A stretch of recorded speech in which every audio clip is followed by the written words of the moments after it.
Welcome to Talk About TV's Expitality Time. I'm your host, Michelle Oliver, and today's episode is sponsored by Expitality. Expitality creates exceptional, experiential outdoor hospitality businesses because the experience of hospitality transforms the world. I hope you enjoyed today's episode. Please subscribe and visit us also on YouTube at Talk About TV. Know that food and beverage in and any kind of hotel or any type of hospitality, that food and beverage can be an extraordinary source of ancillary revenue.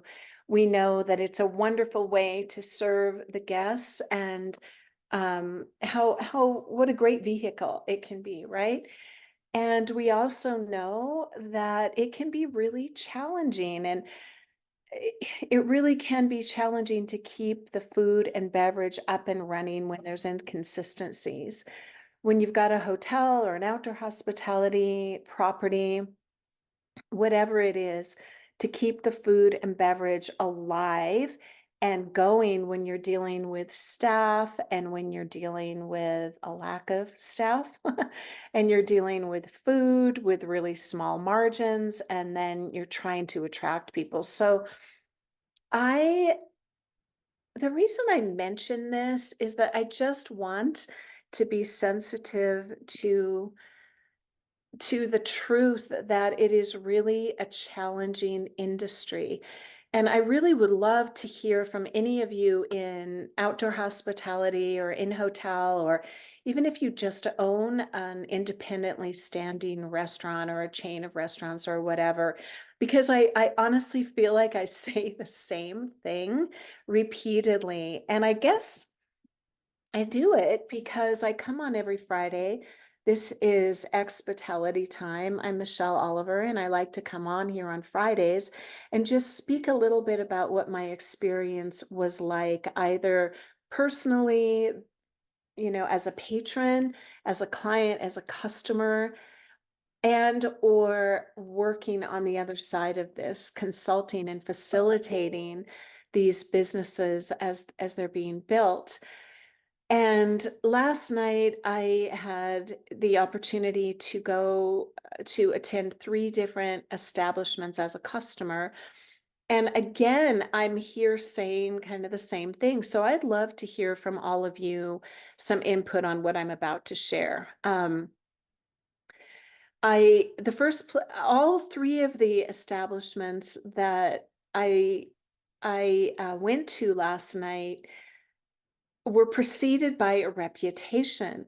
And one of them in particular is known for, or was known for, being very, very like a real hot spot. Like everybody, apparently, except me, has been there. I'd never been there before. And it had a reputation of being kind of a magnet, the kind of hot spot where everybody knows your name, you go, it's a great experience. You can't wait to go back, and you have stories to tell from being there. And I've heard a lot of these stories. Well, last night, my experience was more than disappointing. And it's the typical story of the bustling, wonderful experience, and then new ownership comes in, and you can't quite pinpoint what happened, but it's just not the same anymore. So I went in very curious and open-minded because I'd heard so many good things. And I was anticipating, there's kind of a legend behind one of the drinks there, and I was excited to interact with the people and just learn about why this was such a special spot. But it was that feeling where everything was just very sterile. And this is why I always come back to the vision and the spirit of the thing. Like, you can have the law, and then you can have the spirit of the thing. And the spirit was not there. As a matter of fact, everything felt so cold. I felt like I was entering a place that I'd heard these warm, lovely stories about. and I wasn't even greeted. And then when I was greeted, I felt more like I was being analyzed and critiqued, and nothing felt right.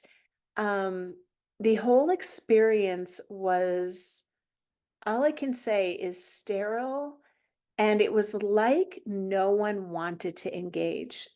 It was almost like they were afraid to engage.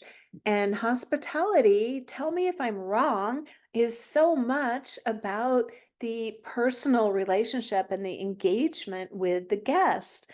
And usually I will have a great experience no matter where I go, because if they're not engaging with me, I will begin to engage with them. And I was with an individual who is very engaging and very much wanting to interact with people. And so he was beginning to interact, and that did not go well. It was like, it was very strange. So, um, again, then the next place was much, much better, but it was like the brand, first of all, a brand almost never can carry itself. Like, the people have to be an extension of that, and they are what bring it alive, right? Excuse me, they are the energy and the spirit behind the message, and they're communicating that energy to the the guest. And it was this weird hesitating feeling that I felt from all 3 of the places we went, that were all very distinctly different branded, environments, and they could have and should have been fun. The other thing that I wanna bring up with this is that I know how difficult it is to operate a food and beverage, establishment, and to keep the consistency. And what people tend to do, of course, is draw back because the margins are low on the food. And if you are trying to operate like you're paying a band, let's say we were at a place last night that they only operate until 9 o'clock, which was very strange. And, on Saturdays, I believe they end at 11. I don't know, it seemed very restricted to me. And yet, if you are a social place like that, you almost have to overgive, and not contract, but extend yourself even more to create the energy that then attracts people and keeps them coming. And I know how expensive it is to do that because I have done it. I also have experienced that working, that right when you feel like corporate is telling you to draw back, and I can't actually say I've ever been in corporate, so the small business, when I would feel like contracting and pulling back out of fear, the more we would give, all of a sudden it's like you open up those streams of energy and people are attracted to that, and then you just, that's what got the business going again. So the third place we went, I felt the same thing. It was this over formality where you know when they're going through all the motions and you're just not feeling it.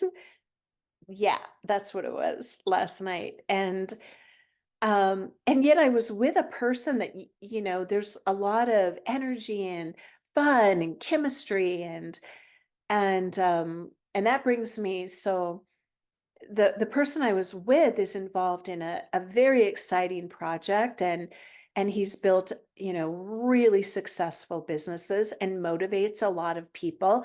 So we were talking about this, what is it? And I'm going to put the question out to you. I would so much appreciate hearing your input on this.